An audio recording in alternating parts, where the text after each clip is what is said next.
Hello, beautiful ladies, and welcome back to Bimbo Hour with my favorite bimbo, cows.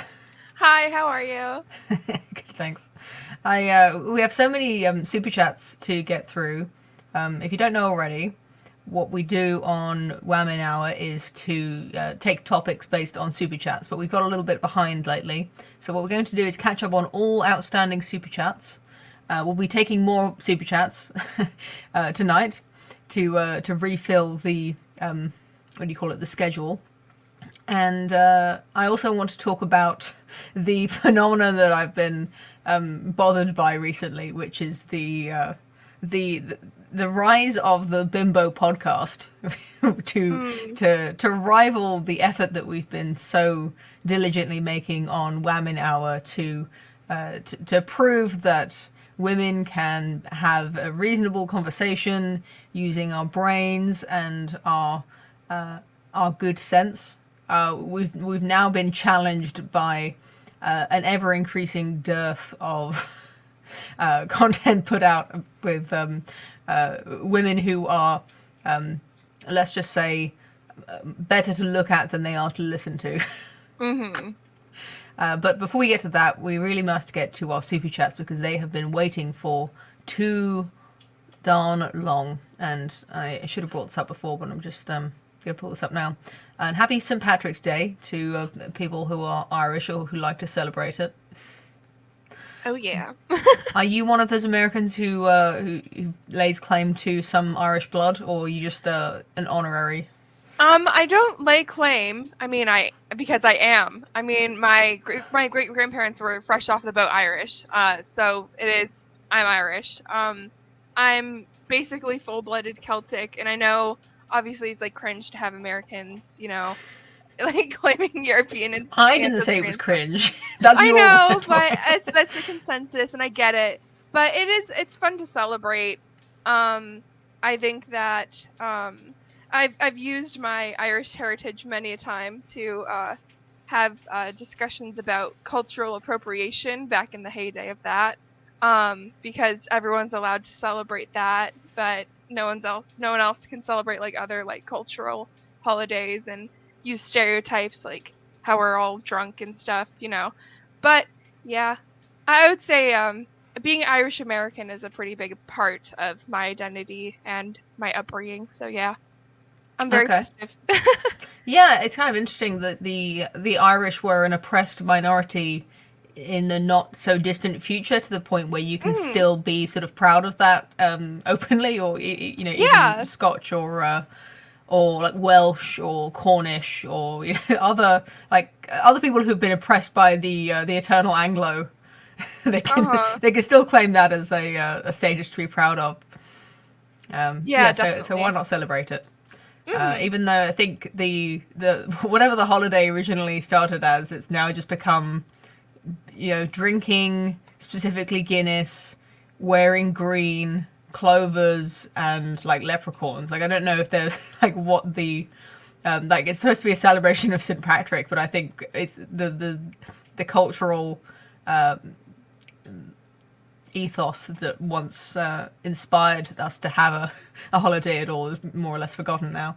Yeah, absolutely. And a big part of the reason why I like it personally is because it's not one of those holidays that's like super specific to like the person. Like it's like you don't have like non-Catholics celebrating Lent, for example, and stuff like that. But St. Patrick's Day, it's just kind of open to whoever wants to partake. And I think that sort of at least here in America, it's sort of resonates with the Irish American spirit of just, you know, first of all, taking what we can get. Second of all, just, being nice and open sort of people, kind of carefree, that kind of thing. Not really being like a hard ass about stuff. But yeah. Yeah, I think that did you say that non-Catholics don't celebrate Lent or Or, don't I practice was Lent? saying like, people who like aren't Catholic, like participating in Lent, for example, or like a non like Jewish person like celebrating Hanukkah. Like it's nothing like Well, that. yeah. I mean, I don't know what it's like. where you live, but people who are not religious at all often they give something up for Lent as like a good excuse to like stop drinking or to like go on a diet or something. Around here, at least. Kind of a thing, because a lot of America is Protestant rather than Catholic.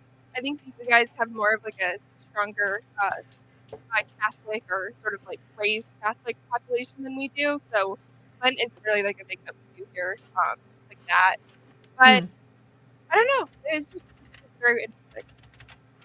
I don't know if you're coming up a little bit muffled to anyone else, or if it's just on my end. But I don't know if you could come close to the microphone, or if there's anything you can do. But just to okay, that's a bit better. Is that better? Okay. Yeah. Okay. Let's get right into the super chats because we have, I think, 3 or 4. So I want to read out specifically what was written. I found them now. So taking it from the top, from the first one, I believe is outstanding, from Sir Garnet. And it says, with what's happened recently in El Salvador, a topic on how crime should be dealt with by society could be interesting. Is El Salvadoran or Norwegian method preferable? So obviously that's a huge topic that we could write a whole sort of dissertation about and cite lots of studies. But to be honest, there's really not enough time in my week to be doing that kind of serious research. But I think it is interesting to touch on the topic. What he was referring to in the El Salvador being in the news recently is the mega prison that was quite heavily sort of advertised, and I would say almost propagandized by the El Salvador government to sort of show how seriously they're taking gang violence and to apparently massively increase their sort of the government's approval rating by showing this massive show of force. And this, I was just trying to find the video, but I'll probably get a copyright strike for it. But the video, which I think it's sort of a masterful propaganda film where just it shows like trucks and trucks of like men who are like obviously not not like very gentle, productive members of society. Like they're all like shaved heads and covered in tattoos. They look quite fearsome, and yet they're sort of being rounded up in these like lines, wearing no clothes but these sort of pair of shorts, and they're sort of just being treated like cattle in a very sort of inhumane way. That you can, it is quite frightening the way that there's this sort of music that's quite, I want to call it exciting. It's kind of vengeful almost. Like the music makes it seem cool that this is like happening to all these guys and they deserve it, and like they hate them. And I kind of don't, I feel like two ways about it, where on the one hand it does seem quite a bad idea to dehumanize all these people and to use it for propaganda in this way, but I also do feel like the retribution that people feel against criminals isn't just pathological. Like there is something good about punishing someone who's done something bad, even if it's not pretty. I don't think it should necessarily be celebrated, but it's definitely something that is better than trying to be a good person by just assuming that criminals are all victims of circumstance and need to be reformed, and they need more sympathy than punishment. I don't know what you think. I don't know if you've seen the video even. I haven't seen this particular one, but I've heard of this sort of happening using like videos of prisons or treatment of prisoners to sort of dissuade people from like committing crimes or getting into gangs, that sort of thing. I've got the footage here without the music, but I saw this on on these news clips, but seeing it with the music was really a completely different experience. Like this seems like it's more like they're making it look like horrible, but with the music it's like it's making it seem cool. Like it's get them. Yeah, I know what you mean. So there is a question here about how much this is even like real. Like is this just a stunt, or are these people all real? Like it's like I think 2,000 is what's been named, or is it? It's not 20,000, but or is it? Yeah, it's called a mega prison because it's like they had to open. There were so many gang members, they had to open a new prison to to hold them all, I guess. And they're talking about how some of them are children, which I can only assume means that they're under the age of 18. There's no footage of anyone under 15 certainly. And here we've got Bleeding Hearts talking about it. But yeah, I can only imagine that if you're in El Salvador and you're like, gangs are actually a problem in your life, that you really would want the government to do something about it, and this is the sort of thing that you would cheer for, on some level. I understand the place this is coming from. I think not so scary anymore. Yeah, I definitely understand the sentiment, especially in countries where gang violence is a lot more prevalent than, like, like the occasional, like, sketchy character you see on the street, like in the city. Like, it's to the point where gangs have an amount of power that is comparable to the leading government body in some of these places. And that's very terrifying. And the fact that El Salvador, in this case, seems to be putting their foot down, trying to reassure their citizens that they are taking care of it, I mean, that's completely understandable. I've seen similar footage coming out of, like, Russia, for example. Not, like, so up close, but, like, they'll run, like, government-sponsored ads of, like, how bad things are, like, in prisons, or there'll be, like, an interview of, like, a guy who was like, when I was in prison, this happened to me, and it'll, like, show, like, the subtext, like, don't commit crimes or something, or if you commit crimes, like, you'll go to prison. I mean, just, like, basic stuff like that. But any sort of reassurance for these people who their lives, their everyday lives, the fact that they can't, like, go out onto the street and, like, just go, like, to a normal place without feeling attacked per se. I think that it's very important that the government sort of sticks up for their people and takes care of this issue. Yeah, there's a libertarian part of my brain that still kind of thinks as gangs is like just an alternative government that isn't approved by the by the reigning government. Where, like, okay, if you're going out and you feel unsafe, that's obviously not a gang who's doing you any good. But there have been sort of thought experiments or conversations, or I don't even know what to call this, but there is the idea that gangs are the sort of protection racket. It's like they deal with the violence so that you don't have to, and they're not just mindlessly mugging people. There's like an organization to it, and as long as you're loyal to the gang, then they will protect you. They won't hurt you, and they will protect you, which is just what the government does. So that's like the libertarian thing, is that the government just does this, and what you're seeing in this video is just one gang, the gang that's in charge, putting the other gang in prison for not being them. That's interesting. I mean, this reminds me of like countries with militias that start off as sort of gangs, and then they get more and more and more resources so they become their kind of own power. I mean, there's literally interviews coming out of the Middle East, for example. I don't know if this is just, like, weird propaganda that I've found, like, on the depths of the internet, but I've heard, like, people genuinely saying that they feel more taken care of, like, by the Taliban than, like, the leading, like, government party in some of these countries. And that's just, like, all the Western propaganda you hear about them and just other militias that we've seen in other countries in the past, just about how horrible and negative they are, how a coup is, like, the worst possible thing that could happen to a country because it means that the people aren't protected. Yeah, well, that's the government saying that, so... Yeah, exactly. And it makes you really think and remember, where is this information coming from? It's clearly not the people on the ground. It's the people who have the power to, put these ideas in your head, who have the media presence, who have the money to purport these ideas.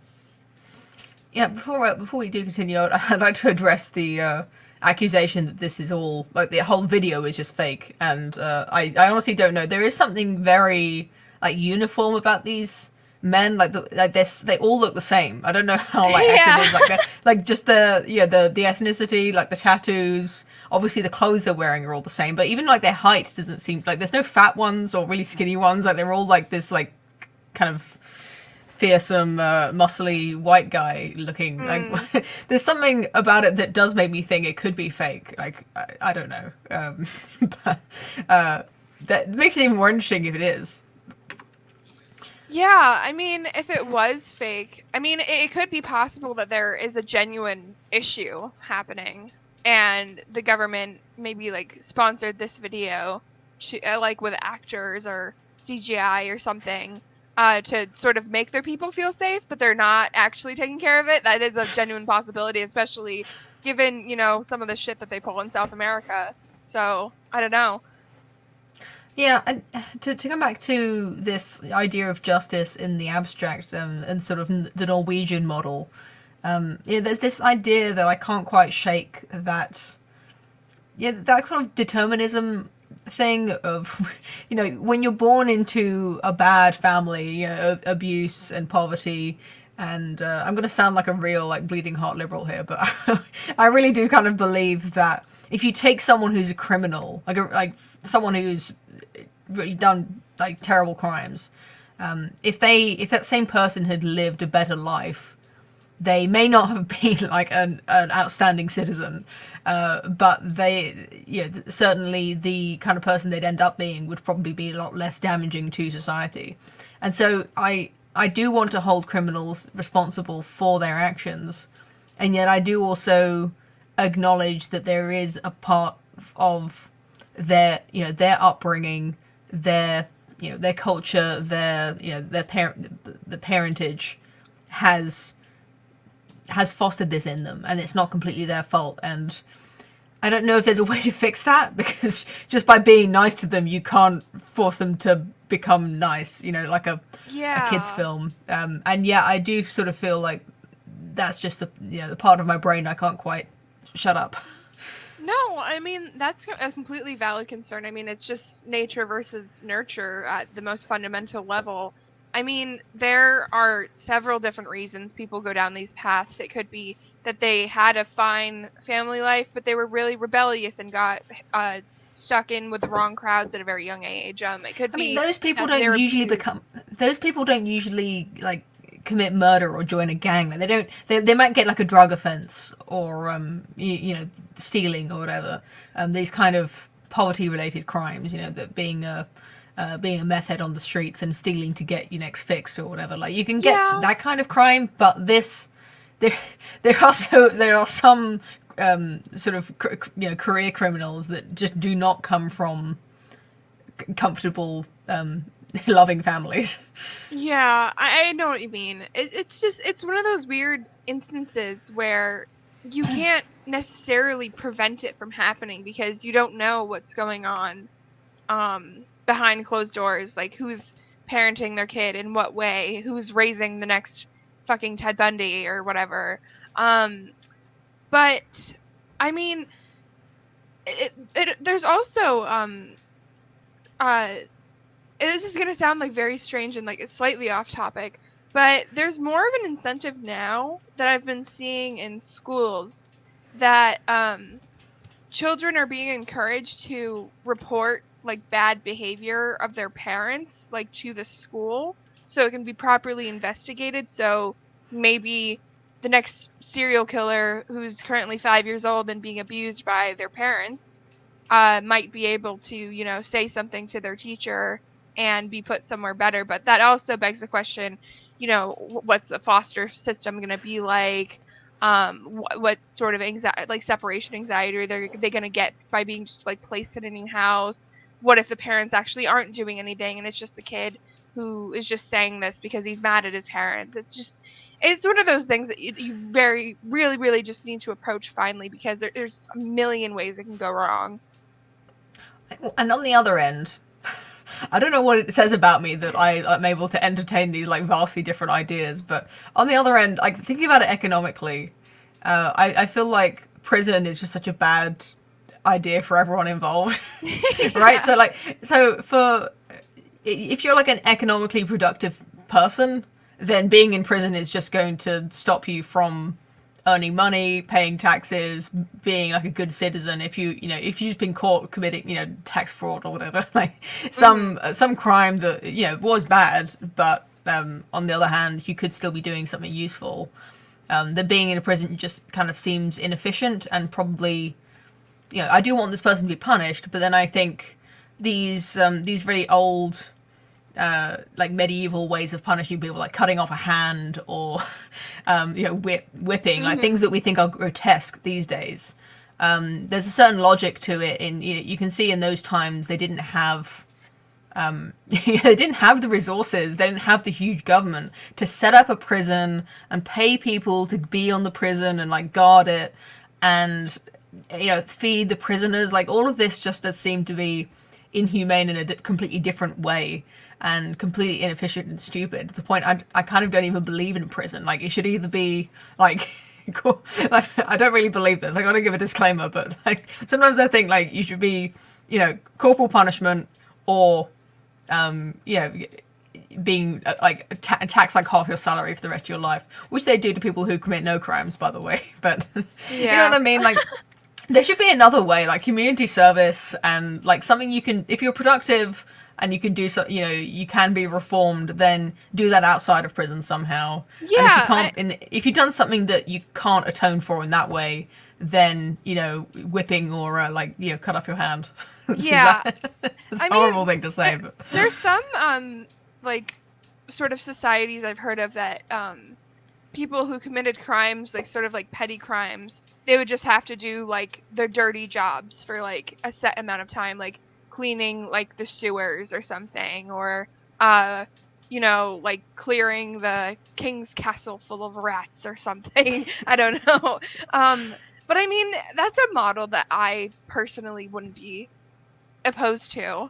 I mean, as long as, first of all, I mean, obviously you knew the person wasn't going to be a danger again. Secondly, that they were, having some sort of supervision so they wouldn't do something bad. But I don't know. It's one of these topics that there's so many hypotheticals. I mean, like we could talk about this for the rest of the hour. Yeah, exactly. Yeah. I mean, yeah, sending them to Australia was a pretty good outcome, yeah. I think. I mean, it's like, they, like, okay, well, you didn't do too well here, but look, we don't want to put you in prison or cut off your hand or whip you. We just want you to go somewhere where you can't hurt people, except for other prisoners. But you're not going to be in prison. You're just going to be in Australia, and you're going to work the land and make it habitable for the people who come after you. I think it's a pretty, if we had another Australia, I think that was pretty based. Yeah.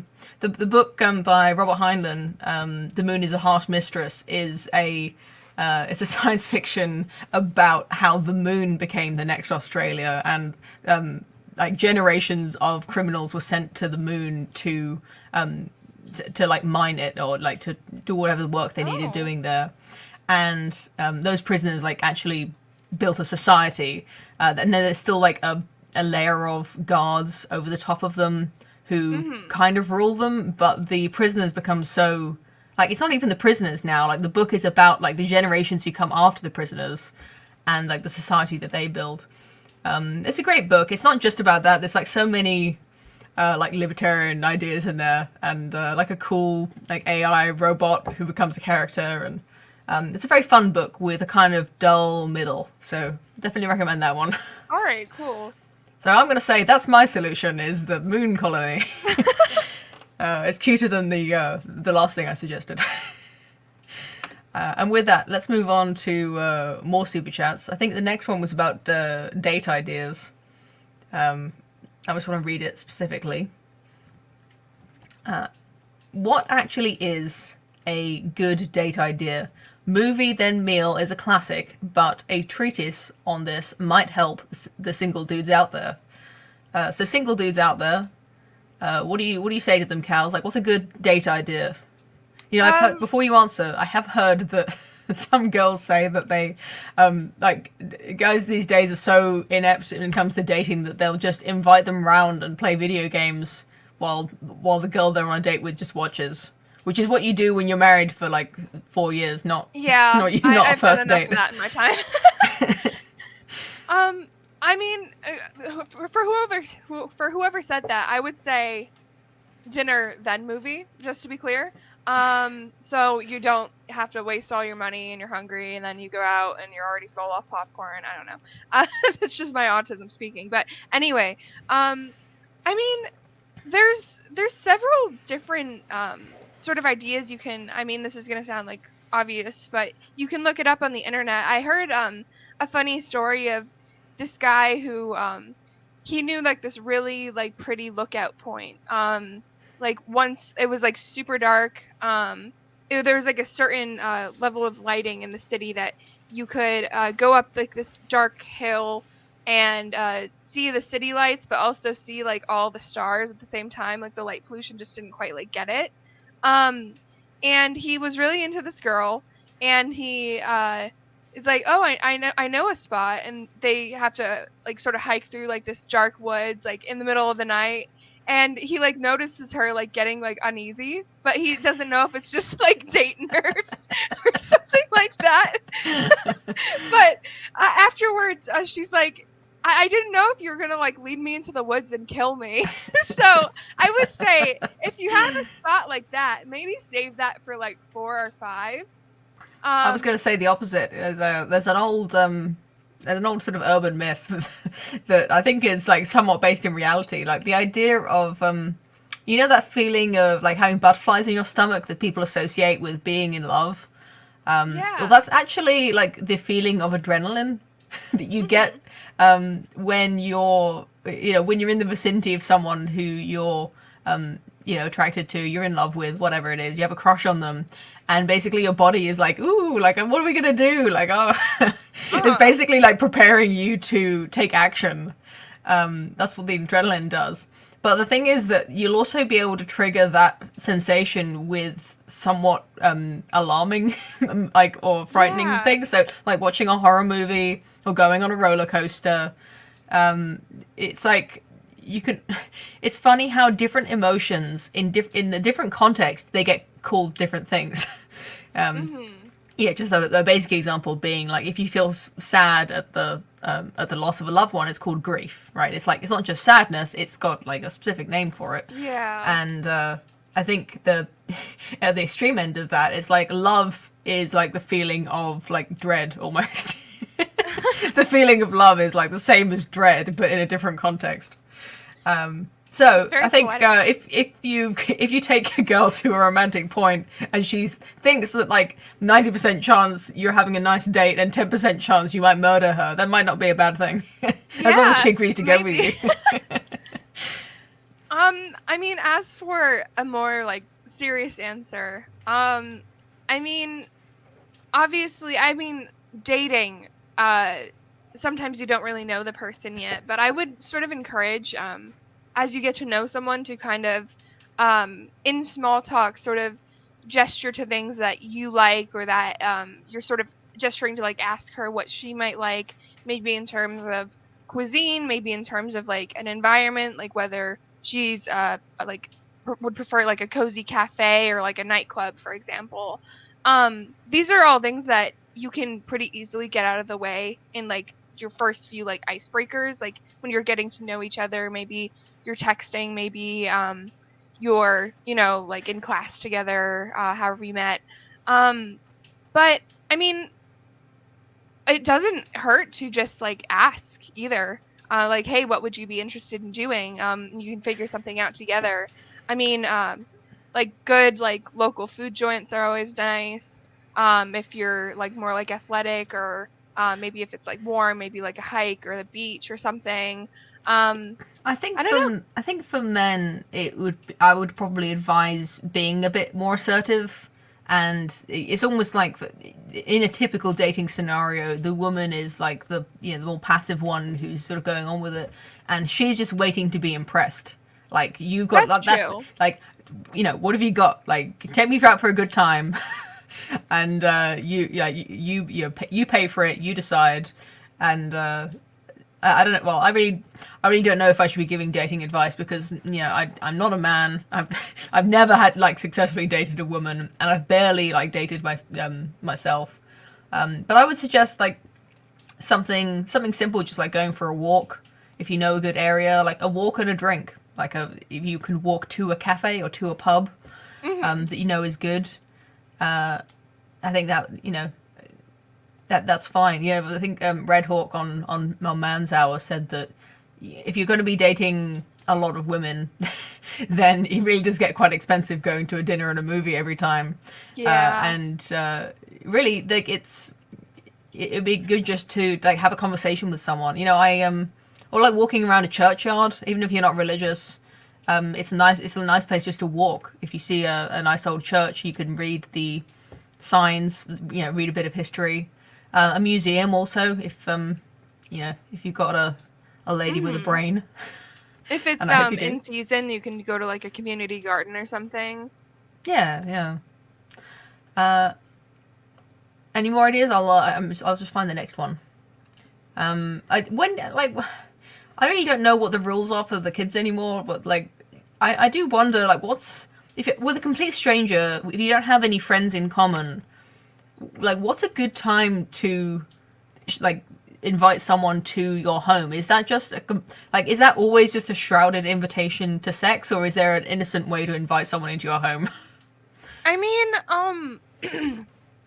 I've heard a story of from a mutual friend of mine who had her first date at her house. The guy said, "Hey, she'd said that she's kind of like more of a homebody, and he said that he wanted to like get her like dinner or go out to dinner with her, and she's like, nah, like I'm not really like feeling that. Like maybe we can do something else." So what he did was he just brought a bunch of ingredients and went to her house, and they had like a dinner date. They like set up a cute little spot at her dining room table. He cooked for her. They did like small talk as like he was cooking. And I mean, I thought that was like a really cute idea. I mean, if you're into cooking or if there's other things that you can do like around the house, like I think that's like awesome. I would have loved that if that happened to me. Yeah. No, I think my parents told me something like that on that being their first date. Like I remember my mum saying that my dad brought the ingredients to make a dal curry, and he had like a student briefcase with like an onion and lentils in it and rice. Like it's really it's like a peasant meal. It's really not an extravagant meal. But it kind of speaks to the kind of the guy my dad is. Yeah, I think neither of them had any money back then, so they were just doing like the cheapest date possible. But I guess it worked out. But I would just be like, that sounds ideal for me. I'm really not a kind of outside kind of person. Like I kind of find it quite intimidating, the idea of like going and sitting down with someone, having a drink or a meal. Like it's just too much pressure. Where Netflix and chill has become the like I say, it's like a shrouded invitation to sex. But honestly, like a legitimate like Netflix and chill would be quite a fun date for me, I think.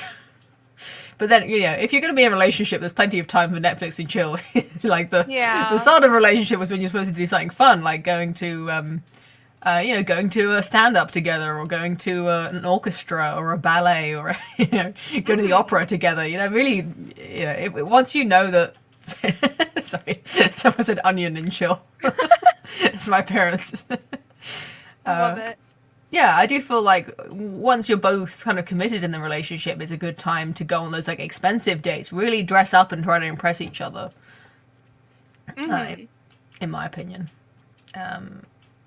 Synthwave it's just kind of a random one, and I'm so I kind of have to feel sorry for this super chatter. Yasin N gave us this super chat, and I don't know how to review music at all. It's really not in my wheelhouse, so I can only review synthwave from a purely technical standpoint.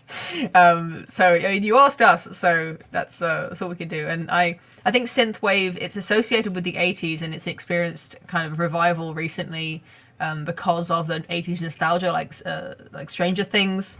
And I think Stranger Things recently had that like Kate Bush synthwave cover of Running Up That Hill. Like really like upping the charts, reverb, like for the first time in like 40 years.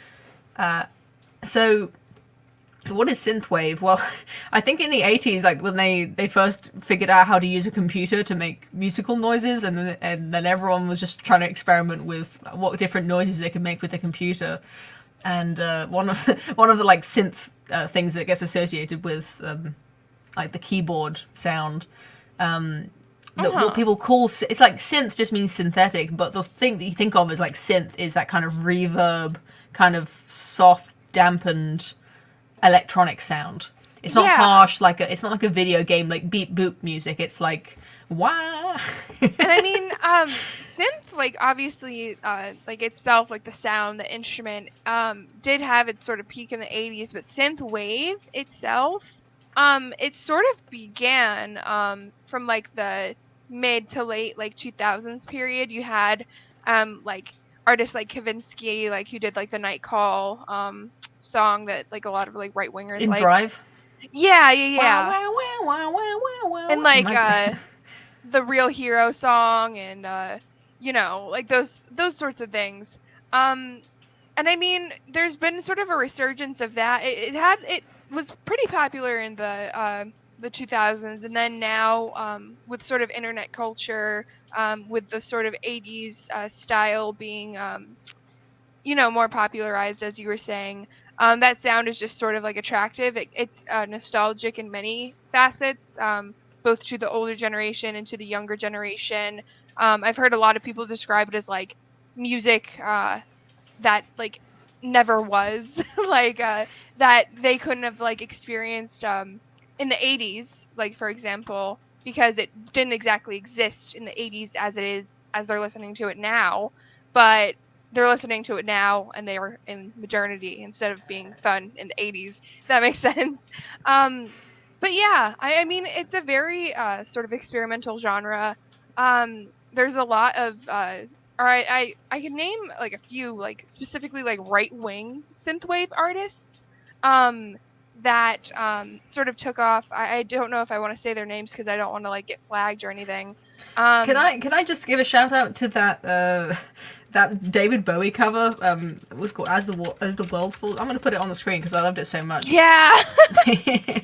So someone took. You'll have to tell me the full story of this because Academic Agent has been talking about Jennifer Connelly like it's pretty much non-stop for the last like 6 months doing his Who Would You Do tournaments. Mm-hmm. What was it called? It was called Sensible Centrist Wave. Yes. And YouTube, they've like shadow banned this video. I had to type in like not just approximately the right title, but the exact title to get it recommended. You know how YouTube is now, it's recommending like 8 videos based on what you search, and then after that it just recommends any old thing. Yeah, it's really very annoying. It is annoying, yeah. And now of course it won't let me find it. Oh, here it is, yeah. I won't play it. I'm just going to show it on the screen because I really want people to listen to this. And I don't know what it says about me that I actually enjoyed this. I think I enjoyed this version of the song better than the original. Like I don't know what it is. It's just funny to me. So someone took the Academic Agent's voice, saying the lyrics to As the World Falls Down by David Bowie, which is this sort of tie-in song to Labyrinth, classic 80s movie, lots of synth. And they just put it to music, like they auto-tuned it. But you'll have to tell me, Counts, did the Academic Agent read the lyrics out on stream, or has someone used an AI to make it sound like he's reading the lyrics and then auto-tuned it? I don't know if I'm allowed to reveal the secret, but all I'll say is AA is very tone deaf. There was a lot of auto-tune used. Yes, yeah. Well, I figured it's auto-tuned. It's just a case of whether he actually read the lyrics or not. Or whether it's completely... Yeah, this is brilliant. I love this it's amazing. Song. And they upped the reverb even more than it was in the original, possibly to hide the like bad auto-tune. But it's great. I love the lyrics to this song. Obviously, I think... I would never call David Bowie synthwave, but... So synth is obviously a kind of, it's an instrument, but also sort of like a genre. But synthwave, is that the name of the new revival of the synth movement? Okay, got it. Because I've seen a lot of songs on YouTube, like if you listen to music on YouTube, you'll get a lot of recommendations, and what you get is people uploading songs, but they'll call it like slow and reverb. So they just put like edits on the music to make it slower and with more reverb, or they'll like change the instruments. They're not even rearranging it, they're just taking the audio track and like making modifications to it. They're not re-recording any of the parts. But I guess that's what I'd consider. There's like a whole sort of series of genres that have a wave at the end, like vaporwave, synthwave. I mean, like I was going into fash wave, like from fascist. I mean, that are sort of I think the wave just sort of similar to in fashion now, how you have like internet speak saying like core, like 90s core, cottage core, putting that sort of like tail end on that word or those words, it means that you're taking inspiration from something, but it's a new revival. And I think largely like centered around like electronics and internet stuff, like mostly. I used to say when it comes to like fashion, if I found something that was extremely like plain neutral colors and like a very unflattering kind of just like blocky shape, I'd call it like peasant chic. Yeah, like you're taking peasant, but you're like making it fashionable. It's like chic. It's like yeah, exactly. I'm wearing this, but ironically. Yeah, it's just like you're sort of taking one thing and taking inspiration from it, like sort of as your base, but you're sort of either modernizing it or stylizing it in order to maybe suit your era, suit your personal taste, that sort of thing. Yeah, it seems and like same with music.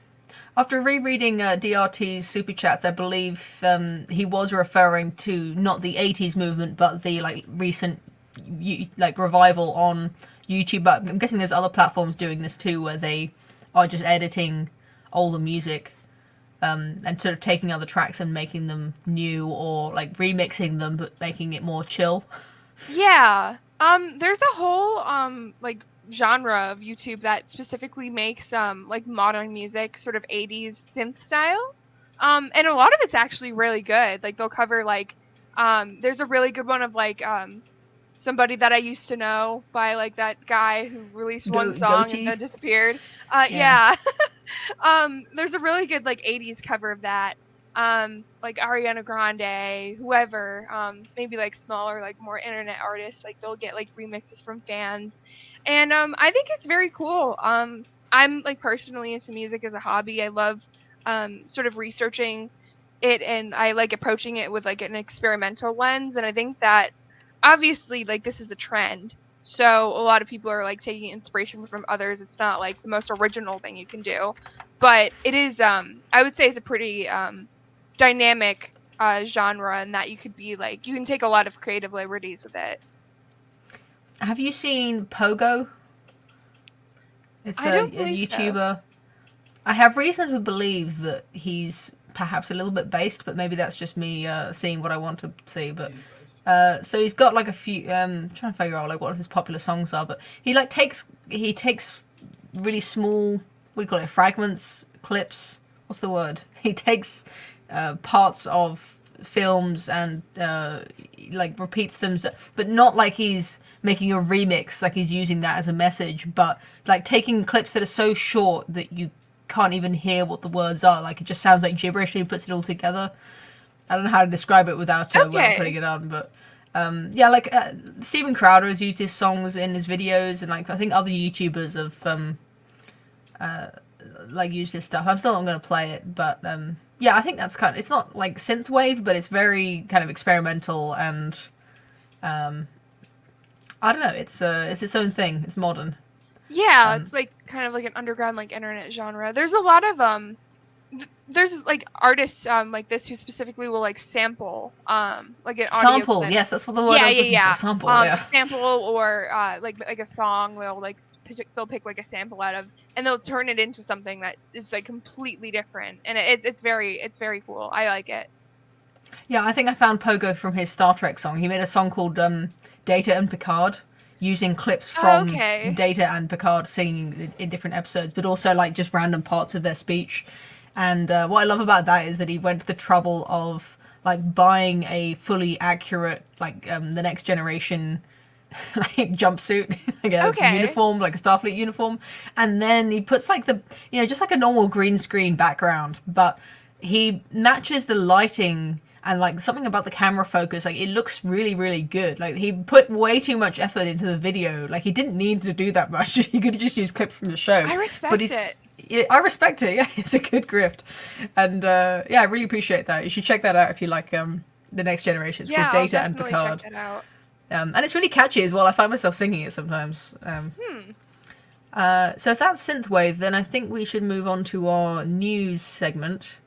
Let's do Bimbos first, actually, because it's right there in the title. And are you familiar?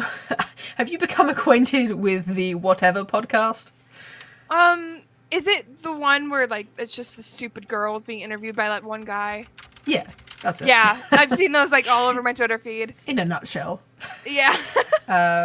Yeah, so it's kind of like a dark side of Wamen Hour, where you've just got this guy who, I don't know what he's done, but he's figured out how to get all of these like hot women who have like very modern ideas about dating, and who perhaps don't always have a lot in the way of intelligence, let's just say. Yeah. What's a polite way of saying that? They're not valued for their minds. To come on and just talk about dating. So it's like a dating podcast, and all they do is talk about like what it is that guys are doing wrong, like what they like how they think of men, and it's just endless. Like each of these podcasts is like 3 or 4 hours long, and he's I've watched the latest one, and I was just like shaking my head. He's getting so many His podcast is so popular. He's getting so many super chats. He started a rule where he's not even reading super chats that are anything below $100. Oh my god. Because he said it was just too many. So here's the Whatever podcast, and it's just like these. The thing that really gets me seething, you could say, is that these women, like, these aren't what I might call like thoughts. These women aren't like average women who are making themselves more beautiful. Like, he's got women who are genuinely very, like, they've got natural beauty, you could say. They're obviously playing it up. They wear quite sort of revealing clothes, and they do makeup and hair and everything. But these are like, often, not always, like what I'd consider like 9 or 10 out of 10 women. And I'm not just being generous there. Like, he's found like OnlyFans models, and just the like.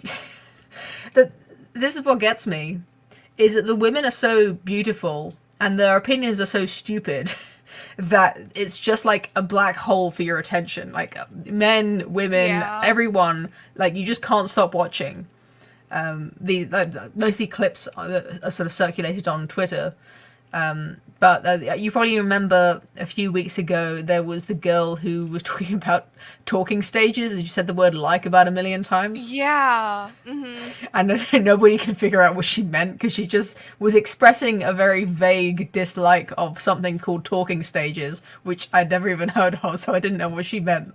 But she seemed to be displeased with the ambiguity of talking stages. I think that might be another sort of like aspect of Zoomer speak, that, and like the Zoomer sort of way of like approaching someone. It's like when you're not together, but you're speaking to each other as if you were together, but it's like no strings attached. Yeah, like you're not monogamous, but you're kind of extended flirting period. It's like a period where you both are probably intending to get into the relationship, but it could very easily be used by like a sort of like promiscuous person. They'll like go like have a talking stage with someone else, and then the person will be hurt, and they'll be like, "Well, I'm not dating you, so."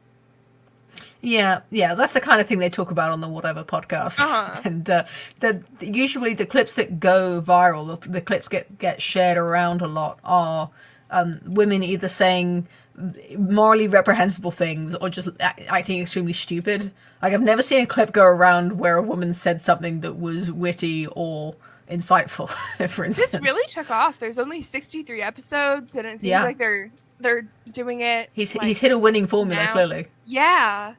And it's just that attention grabbing. You know, I heard once that talking about like making YouTube videos and making YouTube thumbnails, people are fascinated, like intrinsically, like all people have their attention drawn by food and fire, which is why you often get like bright or like lasers or things that look like they're sort of alight with fire will be used to attract attention.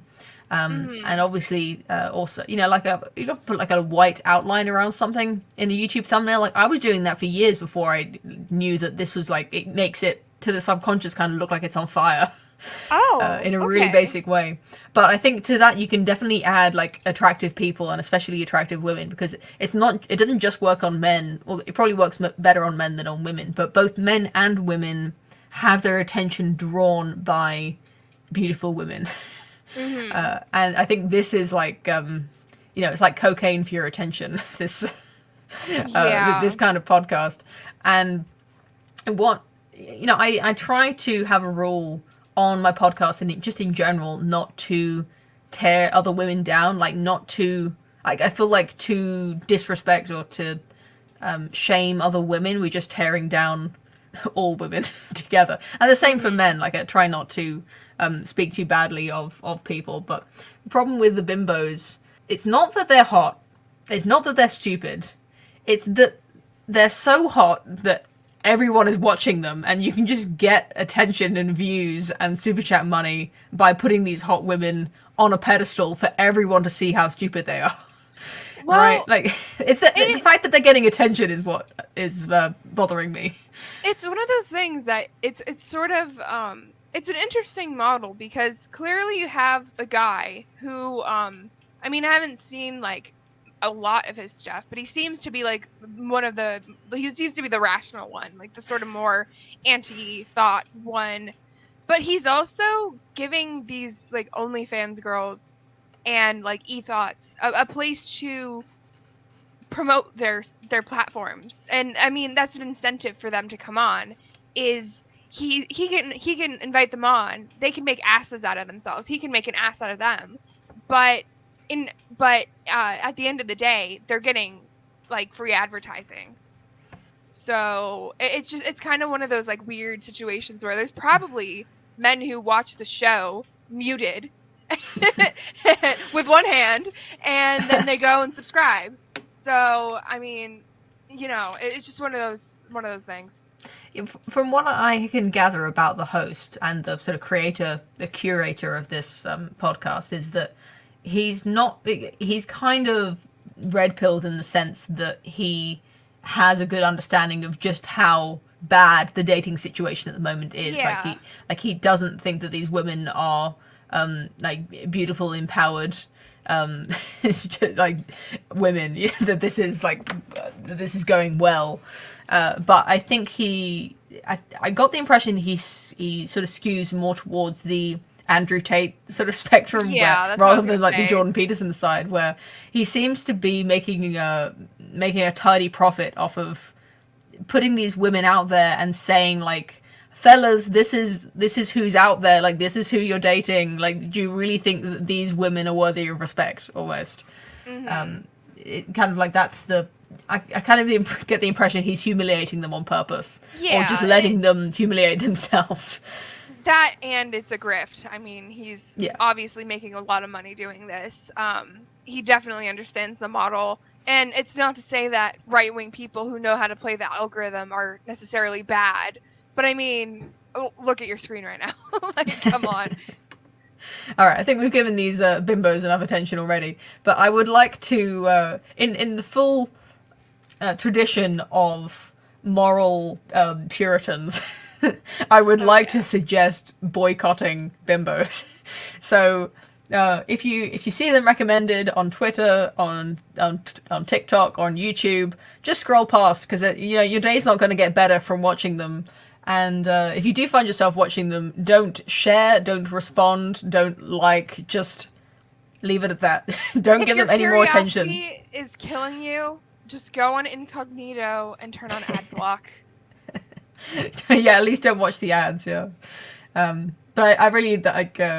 I do think that these kinds of women just make single men feel completely black-pilled and demoralized, which is how I would feel if I was a single man watching these videos. Oh yeah. When I've I mean this, I've never in my whole life met a woman who is as vapid and immoral as the women of the whatever podcast. And I'm serious. Like, I'm not saying that every woman I've met is a saint, or that that they're all loyal, traditional, marriage interested women. But none of them are this bad. Like, this is maybe not even halfway. To an extreme. Yeah. Yeah. And with that, should we move on to our final topic, which is the Childcare Bill? I don't know if you need to get going at any point. No, I'm great with time. All right, I'll give you an out if you need to go. Just say. But okay. This is something that's been in the news this week. I guess this is kind of like a segment I'd like to call like based or cringe. Oh, yeah. So the UK government did something. So obviously cringe. Like, the socialism was when the government does something. But there is a part of me. Let's just take it from the beginning. The UK. What is it? The Chancellor, the Chancellor of Treasury, Jeremy Hunt. He has extended the current childcare scheme in the UK to cover younger children, and I believe to increase the amount of money that the childcare providers get for caring for the children. So, to give a brief summary, at the moment in the UK, if you're earning above a certain amount, as in like earning the normal amount, if you're not a low earner, if you're not living in poverty, then you're entitled to 15 hours of childcare for your 3-year-olds and 4-year-olds, and then at 5 they go to primary school, which is full-time free childcare effectively. But before they go to primary school, you're entitled to 15 hours, which is like 2.5 days of free childcare. I shouldn't say free. It's funded by the government. It goes to the childcare provider. That means, a nursery or a nanny. And they're now extending that to 2-year-olds. And in some cases, I didn't quite get my head around this, it's also being extended to 9-month-olds. Yeah. I was and the amount is going up. I was watching him give this sort of announcement, and he definitely said 9 months, and he said, in some instances, I don't know if this will be completely government funded, but it would they'd receive support or cuts up to 40 hours with no age limit, basically, after 9 months. Yeah, I haven't seen 40 hours anywhere. This says this is using 35 hours as an example because that's typically. It might have been possible. I just sort of put that in there because he said full time, and full time in America is 40. So yeah, I think that's considered full time for what an adult does. But for children in school, they go to school from 9 to 3:30, or okay. The school lets out a little bit earlier than adults do. So even when they're at school, that's not what you'd consider full time. I don't know. It says 35 hours here, but I don't think that's fully funded. Okay. Yeah, so it's just saying that, for example, if you had a child in care for 35 hours a week, it would save this equivalent. And so trying to put it into a number for context, I guess. But only, I think only 15 hours are fully funded, which is what they do for 3-year-olds now, and something that's a government sort of subsidy that we're actually using as well. Also, there's, I don't know if I wanted to talk about this, maybe we'll address it after, but so when I say is it based or is it cringe, I kind of think, there's part of me that thinks any measure that they're taking to encourage people to have children is probably useful, in the sense that having children, the number one cost, like far outpacing any other cost, is the childcare, and the fact that you're either going to be quitting work and losing out on that income that you would have had, or still continuing to work and paying someone else to take care of it, because no one lives near their parents anymore, and you need to pay a stranger to take care of your children unless you're going to do it yourself. So that there's that part of it, like, okay, kind of based, because you're incentivizing people to have children, to have more children if they already have some. If they can't afford kids because housing is ridiculously expensive and because of inflation, then this might help push some people over the line of like, okay, let's have another one, or let's start sooner on when they're earning less money. Mm-hmm. And on the other hand, obviously, it's like, okay, mum, your kid's 9 months old. You've got to go back to work now.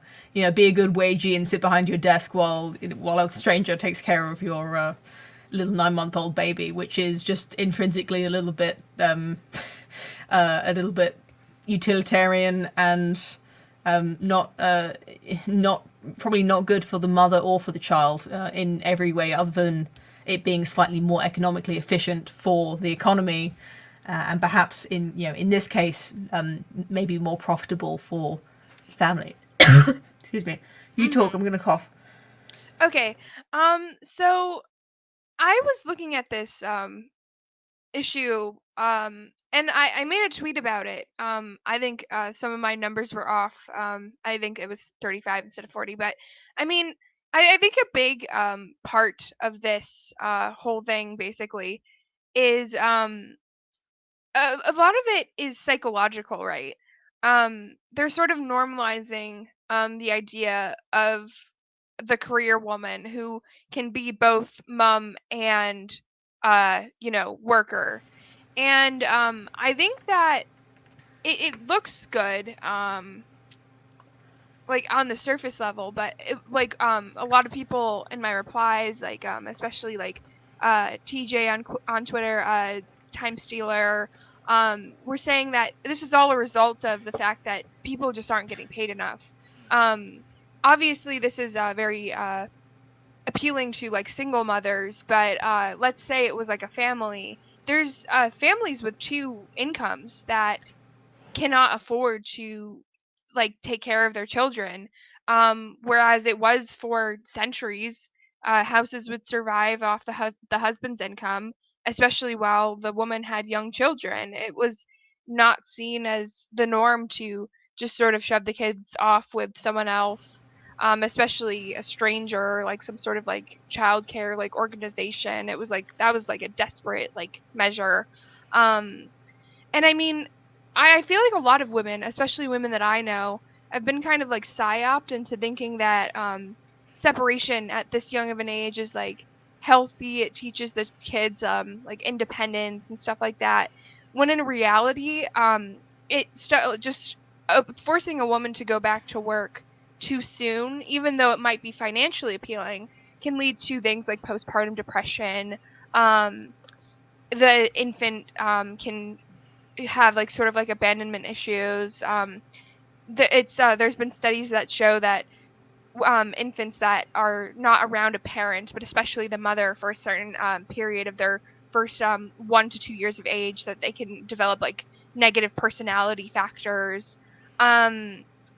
And I mean, obviously, you can take that all with a grain of salt. I mean, obviously, people need to do what they need to do in order to best support their families. But I think that this is sort of a move by the government to just like showing that they're in a desperate sort of time.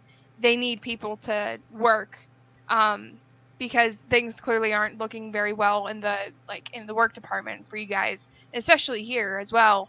We're not even like guaranteed like maternity leave, for example. But I mean, I think in reality, like it's just this is just like the government admitting like, hey, we're desperate, because there's also things that were introduced in this bill, not to go completely off topic, that is about helping like seniors work, and they're like saying, oh well, we're helping age discrimination work, and we're helping disabled discrimination work, when in reality they just want them to work. They want 50-year-olds back in the Yeah. office because these people have a lot of experience in sort of intellectual jobs who can still do those jobs. If they're good at their job and they earn a lot of money, then they're probably looking at an early retirement. But actually, we still want those taxes, please. We still need the economy to line go up. So we'd like you to come back to work if you can. Yeah. Yeah, that's kind of the other end of the spectrum, where you're looking at people who are so rich they don't need to work, and actually they'd rather just, enjoy their life now that they've managed to build up some savings, and these boomers, not even boomers, like elderly millennials, elderly Gen X now, are in that sort of almost at retirement age at this point. Mm-hmm. Like if they surfed the housing market wave, then they're probably, if they invested in real estate, 20 or 30 years ago, they're probably doing all right in terms of their retirement. So you can kind of imagine, at the other end, it's like these people have so much money you can't even get them to work if you want to. Yeah. This is something that we've thought about a lot. And economically, you'd think that it would be more economically efficient for a child, and in this case, it's the ratio of child carers to children for 2-year-olds. It's 4 2-year-olds to an adult, and now to help pay for this, they've had to increase that to 5. So you can have 5 children being taken care of, 5 2-year-olds being taken care of by one adult, usually a woman. Let's just be clear. Yeah. We're talking about women, and in case anyone wonders, I don't know what the specific sort of demographics are, statistics, but I've found that it's not a job that is being done by immigrants.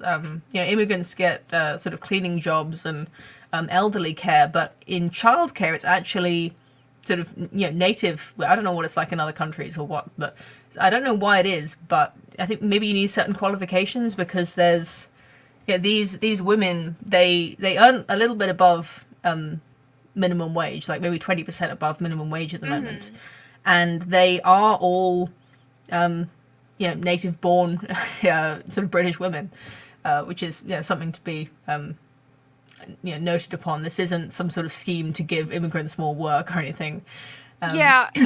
This is one of those things that both in the US and in the UK, teaching qualifications are very sort of, you have to jump through a lot of hoops. And I was looking into transferring my credentials to the UK, and I was like emailing like a person like from the government about it, literally, and it was basically like, no, it's not gonna work.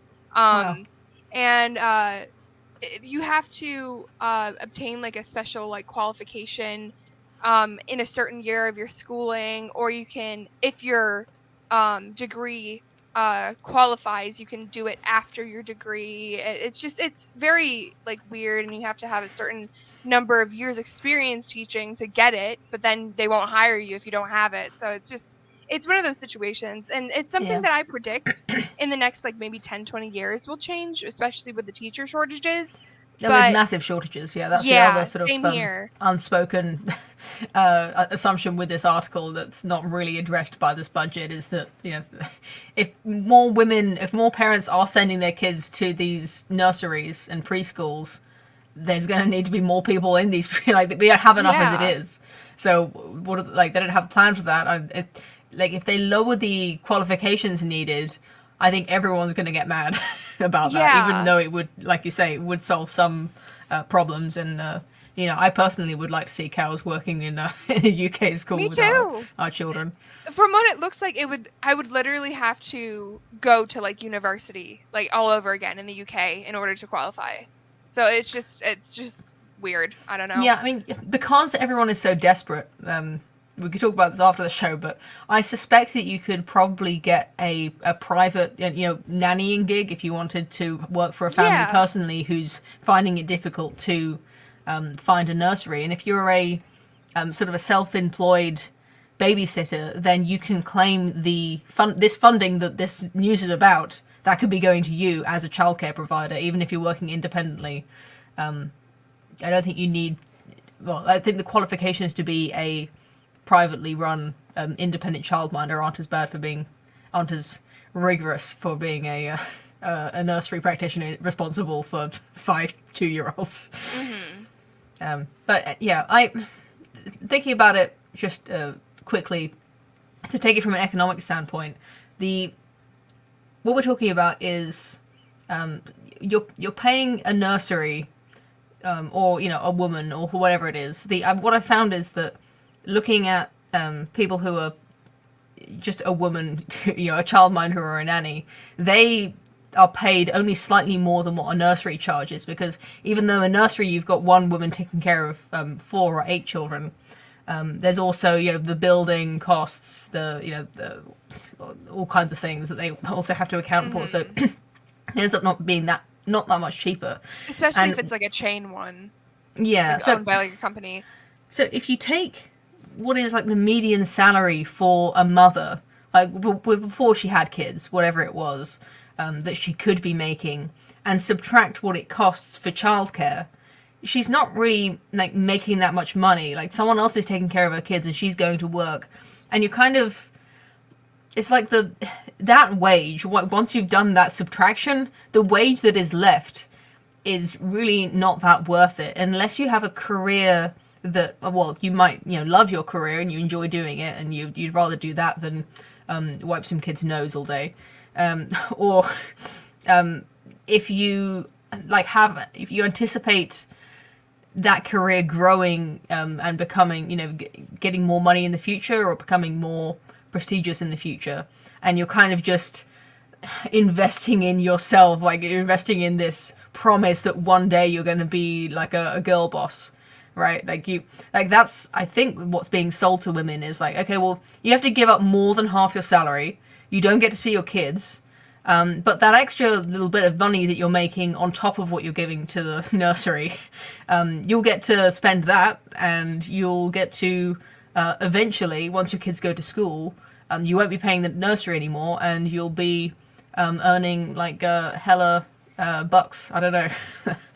I think it's all very girl boss feminism, in my opinion. I think for most women it probably doesn't even end up like they're earning that much, but because they're so invested in this idea of like mothers as equals to men, right, in terms of earning and career aspirations, like that is where they're going to find fulfillment in their life, so that is where they should be focusing their attention.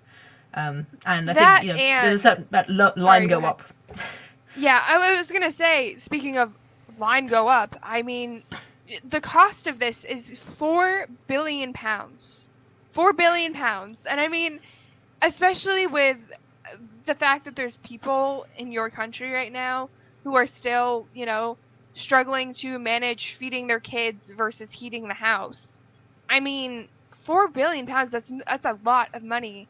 And once this comes into play, is this a bill that has to be passed, or is it like guaranteed now? I think it's just he's the chancellor. The government can just decide on the budget and do it. Okay. I think. I didn't know if it was like something that you need to vote on, but I was gonna say, people are gonna feel this. This isn't a small feat, and especially, like what you were saying about how many women will probably want to take advantage of this. I think they're gonna be in over their heads with how many applicants they're getting, how many qualified teachers that they have, or qualified daycare people, like employees. It just seems like it's gonna be, to put it simply, a clusterfuck. So I know exactly how it's gonna be. Maybe it won't be like this, but I imagine it's going to end up like the NHS dentists. I don't know if you know this about the quirks of living in the UK, where dental care is actually covered by the NHS. Like, shock! Like, you don't have to pay for the dentist, but it's a catch-22, because if you look for a dentist who has like spaces open for dental patients covered by NHS, there's nothing. right? Yeah. There's nowhere who's taking new patients unless you go to a private place where you pay for yourself. So it's like, okay, well, if you have a filling or you have a cavity, like, okay, you can you can drive for like literally 50 miles to the closest dentist that has somewhere open, or you can just go to your local dentist and pay a few £100s. Yeah. So what ends up happening is that even though we have it covered by the NHS, like this funding is available, it becomes so much time just to dedicate to finding somewhere that will take you to give you the treatment that's funded, that it's effectively, it's a tiered system. People end up just paying for the dentist, and I expect that's what will happen with childcare, where what we're experiencing now is full nurseries. Like, you have to book a year in advance, literally, which means if you want a 1-year-old, if you want your 1-year-old to go to nursery, you better book them in when they are literally born or beforehand. And that's just going to get worse, I think, after this. Yeah, that's a great comparison. This is like off topic, but I was looking at the dental thing because Hat and I both have bad teeth genes. I got braces, he didn't. So we're thinking, like, we're deciding if we were gonna have like braces for our kids, and I assumed like NHS, like maybe you could do that, but in order to qualify, first of all, for NHS dental care, it's a hefty list to begin with. Then there's finding a clinic, like you were saying, and if they'll even like treat your problem like once you get there, or if they'll just say like, oh, it's not bad enough. So yeah, I think I don't know how exactly it works, but if it's like anything else in the NHS, it's like, how wonky are your teeth? Like, is it just ugly, or do they actually like not? Are they actually causing you? Yeah.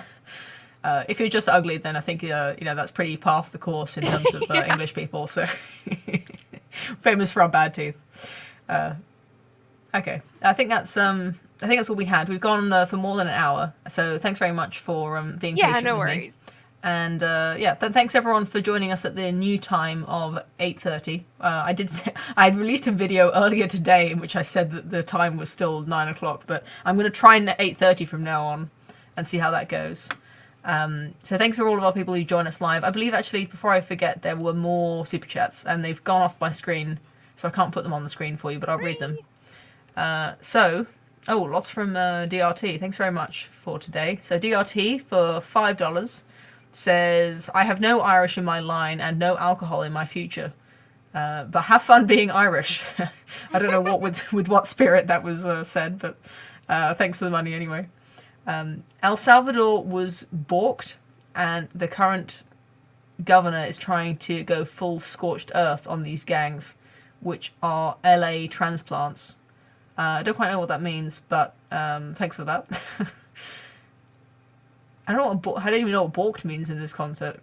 I don't know. I mean, could it be that the LA transplants could be like LA gangsters, like, have gone down south for like protection, and like maybe like it's easier to do their crimes there or whatever? Yeah, I wondered that too. I don't know if the LA gangsters were originally from like South America anyway. I mean, there's a lot of like South American gangs in like ethnic cities here, so I don't know, especially in like LA, because there's like a pretty clear path there from like Mexico. Yeah, I've heard that about your immigration. Thanks for that, DRT, and thanks for the El Salvador super chat. I think, was that DRT or was it Sir Garnet? Yeah, that was a Sir Garnet super chat, but they very much appreciate all of our super chats. Movie then dinner. Sorry, back onto the dating chat. DRT suggests having movie then a dinner, as you have the movie to be the subject of conversation. That wisdom was revealed to me. So was that that was counter to your idea of having dinner first then the movie? All right. I think we'll have to put it in a poll. We'll do the dinner then movie or movie then dinner. I think either can work, to be honest. You both make good points. Here's a question for Women's Hour cast. What kind of fictional characters do they have a crush on? Well, you've already covered that in a stream, DRT. Thanks very much for your super chat, but I believe we had a stream called Polly and Poe and Amy have weird taste in men. That was one of them, and I'm sure we had another one before that. I think we've had like multiple of these. Yeah, I mean, I wouldn't say no to doing another one, but it's whatever you want to do. I can't remember if you were involved in the last one, but yeah, I revealed the girl crush that I have on a cartoon character from Hilda that my daughter watches. Yeah, that was a weird one, and we were talking about like joking, but also sincerely about doing a the Wamen Hour answer to Who Would You Do tournament is the Who Would You Wed tournament, where we put eligible men up. They could be fictional, but I think they'd probably be real in this case. I thought it'd be fun to do like internet personalities, like we'll have like Ben Shapiro and Matt Walsh and Keith Woods and we'll put like Nick Fuentes and we'll put I'll design the tournament and put them up against each other, and we'll have the panel decide who would you wed. Oh yeah. Which is the acronym kind of works in a way that pleases me. But then when I was watching all those bimbos on the whatever podcast, I thought like maybe we should aspire to having more intellectual conversation rather than just as appealing to the most base instincts of matchmaking and judging men, which just viewership. Try to be better than we are. Yeah. So I'm still in conflict about that. But if someone wants to spend a super chat on that, then I guess we'll have to do it. Just saying. That's the rule. So thanks so much, Cals, for joining us. Thanks everyone for watching, and I'll see you again soon. Bye. Now get out.